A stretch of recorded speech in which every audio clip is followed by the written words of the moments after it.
Here begins Act 3, and just as with Act 2, it's a mixed bag. We kick things off with Tony being zip-tied to a bed, and Maya explaining that she wanted to save him during the house attack scene, and that she feels somewhat uneasy about where her work ended up. But she feels as though she's close to stabilizing Extremis, and needs Killian's resources to actually pull that off. This is a good story in theory. The problem is that Maya's story just doesn't seem to thread as tightly as everyone else's. So far, she's been in the background of everything that's been happening, present, but never quite joining in on the actual story. Now, on a personal level, this is all fine. She and Tony have a fairly effective conversation in this scene, and it resonates reasonably well. Unfortunately, it goes nowhere. They will have this conversation, she will be killed, and never be spoken of again.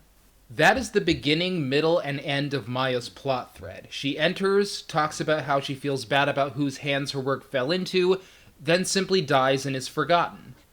Maya's story wasn't exactly badly done, it's just something that they didn't seem to have enough time for. There is so much going on in this story, and unlike Spider-Man 3 or Iron Man 2, where you had lots going on but none of it mattered, everything matters in this story. Everything is important, and there just wasn't enough room in Iron Man 3 to really develop or resolve this as much as I think was needed. And to bring in an actress like Rebecca Hall, whom I absolutely love, and do so little with her, it just feels like a waste. So yes, I think the Maya Hansen character could have been removed completely, and the film would have been better for it. Having her in the film doesn't make anything bad, it's just that removing her would have made it much more streamlined with no real loss for not having her there. But where Maya's story is merely less than relevant, it's the Killian-Tony arc that the writers completely dropped the ball on, making this the biggest story problem the film has. Here is Tony, face to face with the threat that he helped create, and what does he say to him? You're still pissed off about the Switzerland thing, are you? That's pretty much it. He casually mentions what happened in Switzerland and then proceeds to talk to Killian as if he's just any other bad guy, which completely disarms what this thread was about in the first place. Tony did something really messed up to this guy, and he never even so much as apologizes for it. Killian even tells Tony that when he was left on the roof, he thought about killing himself because Tony made him feel so pathetic, so much like a joke. This is the moment where we needed Tony to realize that his old self had come back to haunt him. The moment where new Tony needed to say something like, "Listen, Killian, what I did was wrong, and I'm sorry, but I'm different now, and you can be too." But no, he merely taunts him more and condemns him for being a villain that Tony played a significant role in creating. There's just no payoff here. I mean, what was the point of making the Killian character sympathetic in the opening if they're never gonna come back around to this? What's the point of Tony proclaiming that we create our own demons if he doesn't even seem to realize that this is a demon he created? Tony created Killian, and Killian created the Mandarin. Therefore, by extension, Tony created the Mandarin. He made Killian what he is today. And yet for the rest of the film, he proceeds as if Killian is just another bad guy to be foiled. That was a mistake. So as Tony is being held captive, he is shown that Pepper is also being held captive and has even been infected with Extremis, which is either going to kill her or it won't. Tony is then left to chew on that for a while, and meanwhile the bad guys attempt to get Rhodey out of the Iron Patriot suit so they can use it for their own ends. And after doing so, we see that, suit or no suit, Rhodey is always ready to fuck you up. Do not open, don't open. All right, let's go. So as Tony is being held below, his Dora the Explorer watch goes off, indicating that the suit should now be fully charged. What follows is a joke that works surprisingly well as they take real distance into account here.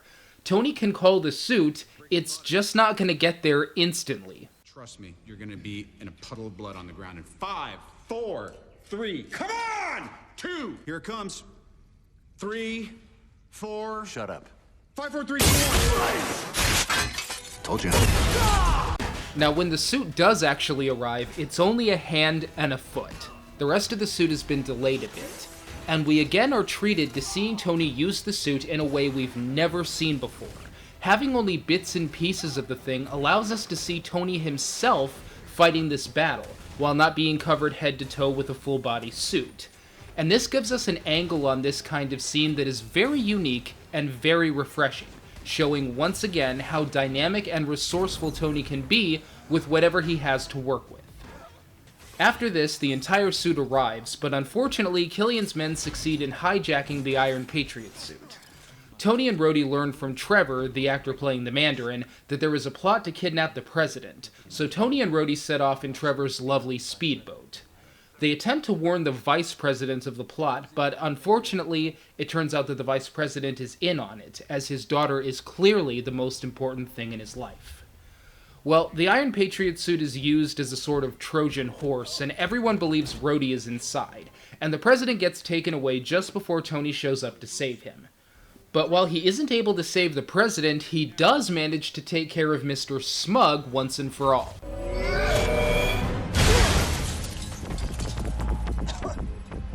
Walk away from that, you son of a bitch. Yeah, take that, you smug little bastard. So just before Mr. Smug is killed, he detonated a large section of the plane, sending 13 people plummeting to their doom. And unfortunately, Tony can only carry 4. This leads into one of the best stunt sequences I've seen in years. It feels so perilous seeing these people falling to their doom because we are looking at real people. The victims on screen are actual skydivers that are actually falling from a plane. Something like this would have been all too easy to do on a green screen, and it would have made things easier on the filmmakers too, as they would have had far more control that way. But this just goes to show how much real effort went into this film. Taking the easy way out wasn't good enough for them. Using real skydivers looks better than anything you can do as an effect, and green screen and computer effects were only used when they couldn't do this any other way.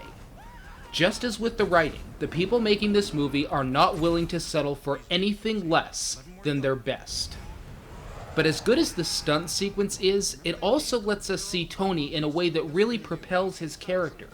As soon as he's told that he can only carry 4 of the 13 people who are falling, he resolves to save all of them. He doesn't just say, well shoot, sorry guys, there's just nothing I can do, or only save 4 of them and tragically lose the rest. He gets creative, and he saves them all. Not since Tony saving that little town in Iron Man 1 have we seen something like this. Tony is not just a super rich guy with a fancy suit and an ego. Tony is a hero, and no matter how hopeless the situation seemed, he found a way to save all their lives. Watching this play out and having the realization that Tony did it gives such a satisfaction by the time the sequence is over.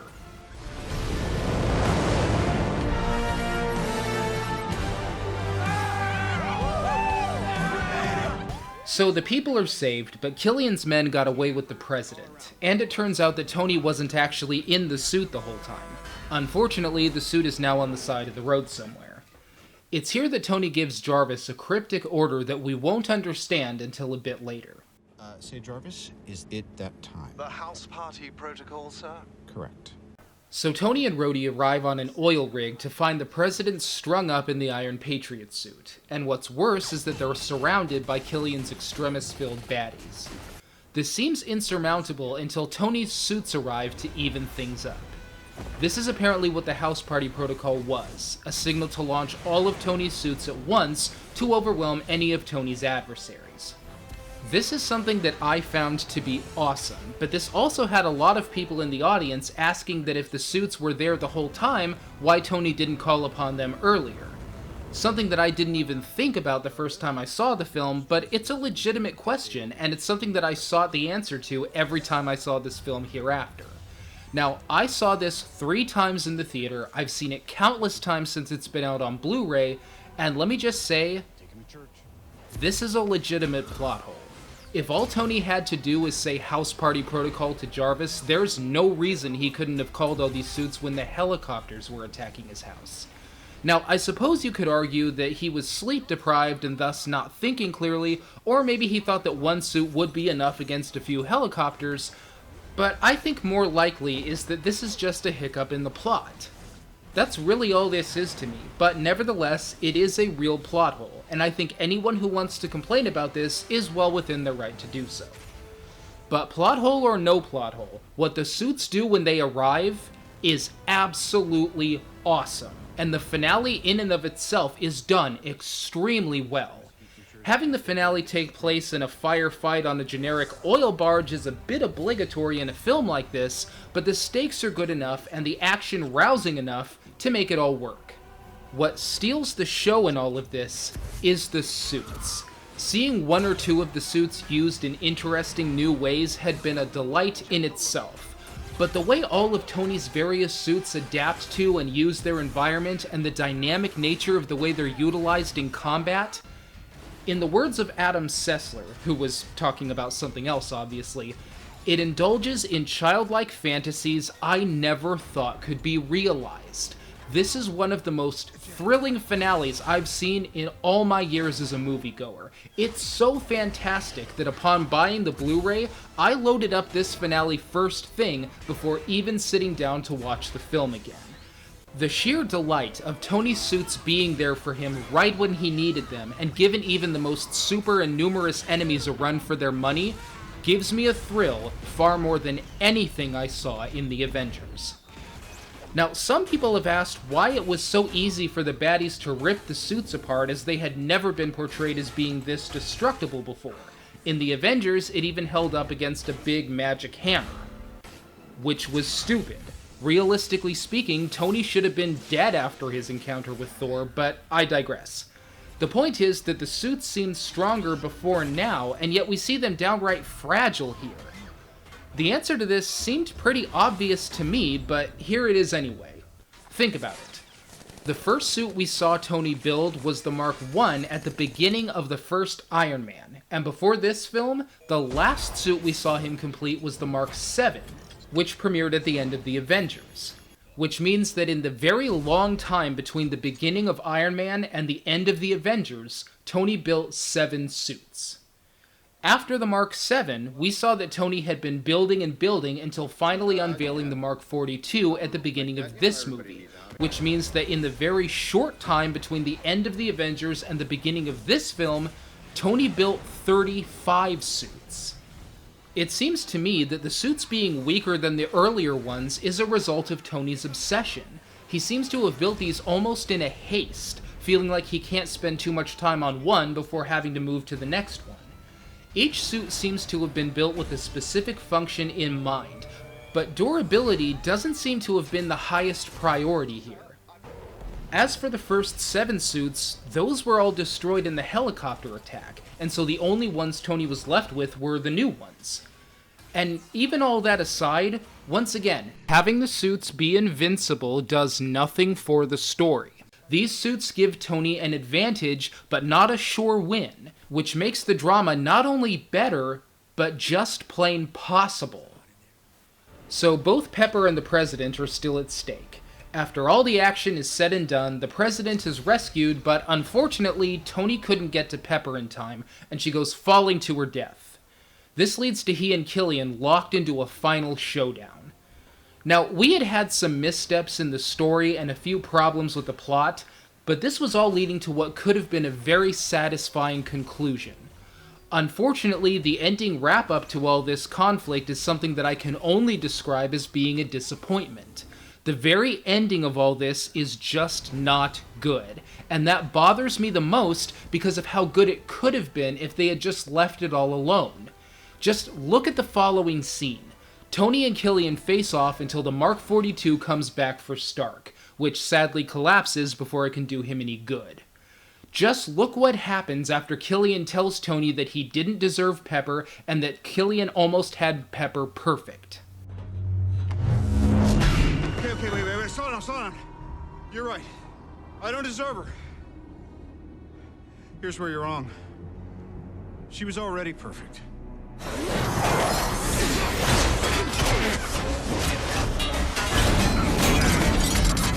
Jarvis, do me a favor and blow Mark 42.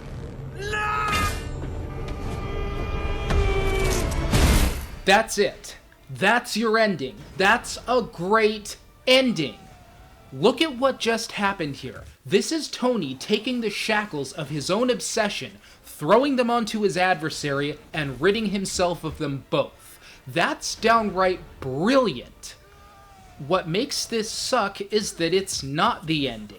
Killian just comes back after this, so what was the point of making that scene so dramatic in the first place?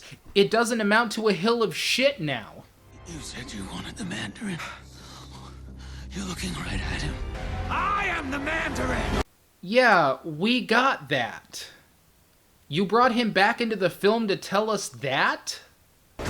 And then Pepper comes back, which might have been dramatic if we didn't all see this coming from a mile away. The second Pepper fell off of that platform, I knew she wasn't dead, and I don't think anyone else thought she was really dead either. I mean, we were already told that she was infected with Extremis, so it was telegraphed right from the start what was going to save her. And I don't even know why Killian infected her with Extremis at all. She would have made just as good a hostage without this, and it seems like the only reason this was done was to give her a get-out-of-death-free card. But wait, it gets worse. The suits are still shooting at the Extremis guys, and one of them spots Pepper, which wouldn't have been a problem if we hadn't been told so specifically that Tony is talking to Jarvis. Jarvis, subject with my 12 o'clock is not a target. Disengage! Now, are you actually telling me that Jarvis doesn't recognize Pepper? Seriously? And so I guess being infected with Extremis also taught Pepper how to karate fight, and then blowing up the Mark 42 suit with Killian in it didn't kill him, but a little missile does? Man, I really didn't like this. Had they just left this ending with Tony blowing up the suit, this would have been a great ending. But with all of this unnecessary crap tacked onto it, it's just a lame ending that has some good stuff here and there. Now, that's the bad news. The good news is that the actual ending, the one that wraps up the entire series, was great. After Killian has been thwarted, Tony vows to get Pepper back to normal, and finally, at long last, decides to give up the suits.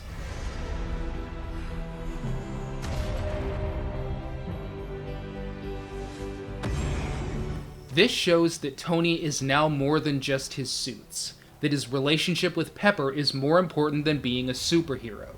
This is Tony growing into his final stage, the stage where he doesn't need the suits anymore. He is a hero and a man without them. This ending was great, and the way the suits mimic fireworks as they blow up, thus celebrating Tony's triumphance, that was downright touching. You couldn't ask for a better ending to this story. Not just the story of Iron Man 3, but to the franchise as a whole. Now, to my great annoyance, some people didn't like this ending as it had them asking, well, what are they going to do about the Avengers?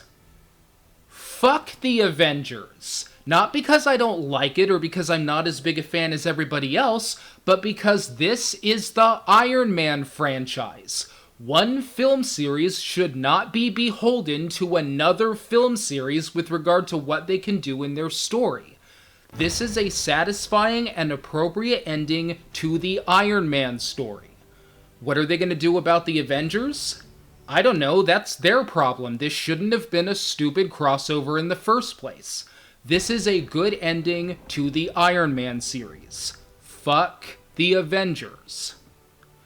Tony gets Pepper all better, and even goes above and beyond by getting the shrapnel out of his chest. He gives the kid a hell of a thank you gift, Happy wakes up, and all of the conflicts in the series are resolved. You can take away his house, all his tricks and toys. One thing you can't take away, Tony Stark is Iron Man.